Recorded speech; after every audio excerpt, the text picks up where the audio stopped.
नमस्कार, मैं रवि कुमार पांडे आप लोगों के साथ और बड़ी वारदात बड़ी खबर के साथ हाजिर हुआ आप लोगों के साथ। जो आप लोगों को बताना चाहूँगा कि एक प्रेमी जोड़े का हत्या किया गया, लेकिन इसमें चार राज्यों में जुड़ा हुआ ये मर्डर केस सामने आ रहा है। जो आप लोगों को बताना चाहूँगा कि इसमें मध्य प्रदेश है, उत्तर प्रदेश, दिल्ली और राजस्थान, यानी कि चार राज्यों से जुड़ा हुआ है, जहां मारना कहीं और, प्रेमी जोड़ा कहीं और ऊपर से इनका अपहरण कहीं और हुआ और एक की बॉडी कहीं अन्य राजस्थान में और एक की बॉडी मध्य प्रदेश में, यानी कि 4 राज्य जुड़े हुए हैं सिर्फ एक मर्डर से। लेकिन आप लोगों को बताना चाहूंगा कि ये टोटल जितने भी इसमें मर्डर में शामिल हैं, ये कोई गैर नहीं बल्कि उन्हीं से जुड़ा हुआ बल्कि सगे संबंधी रिश्तेदार हैं।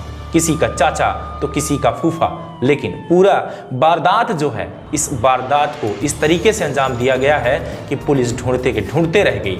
इतने दिनों से पुलिस इस केस का अंजाम आखिर में देख रही थी, परिणाम निकाल रही थी कि आखिर में ये किसने किया, लेकिन किसी भी तरीके से परिणाम सामने नहीं आ रहा था। पूरी वारदात बताएंगे आपको। बता दें, ऑनर किलिंग करके सबको 2 राज्यों में फेंके। यूपी में प्रेमी जोड़े का दिल्ली से अपहरण कर लिया गया, एमपी में हत्या और 100 जोड़े का जो है तो एक ग्वालियर में फेंका गया मध्य प्रदेश में और दूसरे का राजस्थान में। आखिर में मामला क्या था? उत्तर प्रदेश में फिरोजाबाद ऑनर किलिंग का मामला 3 स्टेट नहीं बल्कि 4 स्टेट से जुड़ गया है, जहां आप लोगों को बता दूं कि प्रेमी जोड़े का दिल्ली से लड़की के परिवार वालों ने अपहरण किया था। ग्वालियर के आंतरी में दोनों की बेरहमी से हत्या की गई। युवक का प्राइवेट पार्ट भी काट लिया गया। लड़की के परिजन हत्या के बाद लड़के का शव ग्वालियर में आंतरी के पास झाड़ियों में, जबकि यहां से लगभग 100 किलोमीटर दूर मुरैना और धौलपुर के बीच लड़की का शव झाड़ियों में फेंककर चले गए। सब मिलने से 42 दिन बाद का हत्या का खुलासा हुआ। ग्वालियर के आंतरी स्थिति भरथरी की पुलिया के पास 5 अगस्त को युवक का शव सड़े गले अवस्था में मिलता है। पहली नजर में मामला संदिग्ध था। तत्काल पुलिस ने फॉरेंसिक एक्सपर्ट को बुलाया था। फॉरेंसिक एक्सपर्ट ने मृतक का गुप्तांग काटे जाने की पुष्टि की थी, लेकिन मृतक की पहचान नहीं हो सकी थी। इस मामले में पुलिस अभी पड़ताल ही कर रही थी कि बुधवार को शाम को बड़ा खुलासा हुआ। यूपी के फिरोजाबाद स्थित सिरसागंज थाना पुलिस ग्वालियर आई थी, जहां पुलिस ने बताया कि मृतक का शव जहांगीर निवासी उत्तम सिंह यादव, जिसकी उम्र 20 साल का है, जहां की यूपी के जिला फिरोजाबाद के थाना सिरसागंज में जहांगीरपुर निवासी सुगर सिंह ने अपने बेटे उत्तम यादव की गुमशुदगी 10 अगस्त को दर्ज कराई थी। 12 अगस्त को जान से मारने की नीयत से अपहरण करके संबंध में गांव के ही कुछ लोगों का नाम दर्ज कराए। सिरसागंज पुलिस मामले की जांच में जुटी। जांच में यह पता चला कि उत्तम यादव का पड़ोसी नेहा पुत्री देवीराम यादव 16 वर्ष जिसकी उम्र है प्रेम प्रसन्न था। दोनों में 31 जुलाई को घर से दिल्ली भाग गए थे दोनों, जहां उत्तम के एक दोस्त ने कहा कि परिवार वालों को इसकी जानकारी नहीं मिली। जहां कुछ दिनों के बाद परिवार वालों को उसी दोस्त के जरिए पता चलता है दोनों नेहा के पिता देवीराम यादव, चाचा शेरनाम सिंह और दोनों अन्य लोगों ने 2 अगस्त को दिल्ली में पकड़ लिया, जहां की फिनाहट ले आए और यहां दोनों को समझाया, लेकिन वो दोनों मानने को तैयार नहीं थे। प्रेम अंधा था, जहां दोनों ने एक दूसरे को छोड़ने का फैसला ही नहीं लिया। इसके बाद दोनों को कार में डालकर भिंड ले आए।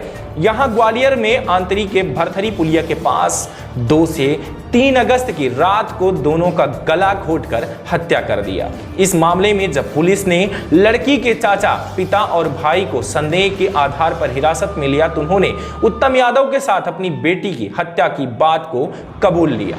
यहां तक कि उन्होंने हत्या करके सब यमुना में नदी में फेंकने की बात भी कही। इस पर तय हो गया कि हत्या कर दी गई। सबको पुलिस यमुना नदी में तलाश रही थी, लेकिन वहां पर कुछ नहीं मिला।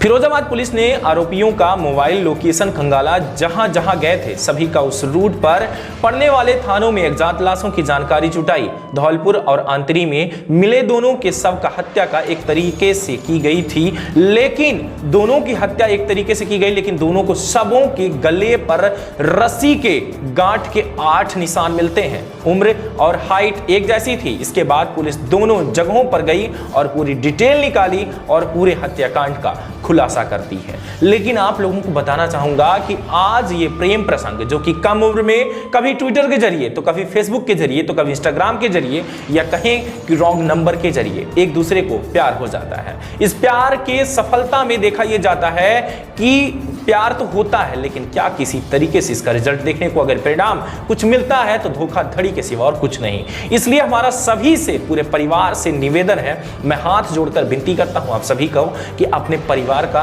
अवश्य ध्यान रखें। और दूसरी बात, इन सब चीजों को कभी काल्पनिक तौर पर प्यार मोहब्बत इश्क में ना पड़े। अगर आप इन सभी वारदातों को अगर इस तरीके से लेंगे तो कहीं ना कहीं लंबी तरीके से भुगतना पड़ता है, जान भी चली जाती है, जहां की लगे सगे ही लोग खुद की जान ले लेते हैं। चूंकि आप लोगों को बताना चाहूंगा कि लड़की से तो बर्दाश्त नहीं हुआ, लेकिन लड़के से भी बर्दाश्त ये चीज नहीं हो रही थी कि दोनों एक दूसरे को छोड़ दें। जहां एक के पिता ने और उसके चाचा के द्वारा इन दोनों की हत्या कर दी गई और पुल में सड़ने के लिए लाश को फेंक दिया गया, ना कि जलाया गया, ना कि घर पे लाया गया, ना समझाया गया। और भी समझाया जा सकता था, जहां देखा यह गया कि समझाने की ज्यादा कोशिश भी नहीं की गई, बल्कि उन दोनों को मारना ही उचित समझा गया और दोनों को एक तरीके से एक ही फांसी के फंदे से, जहां 8 निशान मिल रहे हैं फांसी के फंदे के, उस तरीके से उन्हें मारा गया है। धन्यवाद। अपना ध्यान जरूर रखें और अपने परिवार का ध्यान रखें कि इस तरीके से ऐसी घटनाएं अपने घर के बच्चों को कभी आप इस तरीके से ट्रीटमेंट ना करें कि कोई बच्चा ऐसा गलत कदम उठा सके, जबकि आपको हुई आपका परिवार और आपके संस्कार ही ये चीज उचित करते हैं कि वो अगर कुछ गलत कदम उठा रहे हैं तो कहीं ना कहीं इसमें आपकी लापरवाही है। आपको अगर बच्चे फोन यूज कर रहे हैं उस पर भी ध्यान रखना चाहिए कि हमारा आखिर में बच्चा देख क्या रहा है, क्या किस तरीके से फोन को यूज कर रहा है, ये सभी चीजों की जानकारी आपको अवश्य होनी चाहिए। घर में सीसीटीवी वगैरह आप लगाएं, क्योंकि आजकल जो इस तरीके के क्राइम हो रहे हैं कि कोई भी टीचर स्टूडेंट को पढ़ाने आता है लेकिन उसे आपत्तिजनक स्थिति या नजरों से देखता है जब इस तरीके से, तो कहीं ना कहीं चूंकि आपकी जो लड़की हो या लड़का हो कह सकते हैं, तो वो नाबालिग होते हैं जिनकी स्थिति बहुत ही दयनीय बन जाती है कि वो समझ नहीं पाते किसी भी चीजों को और उनके साथ ऐसी वारदात हो जाती है। बने रहे ऐसी खास खबरों के साथ तरंग 24 न्यूज पर। मैं रवि कुमार पांडे, नमस्कार, जय हिंद।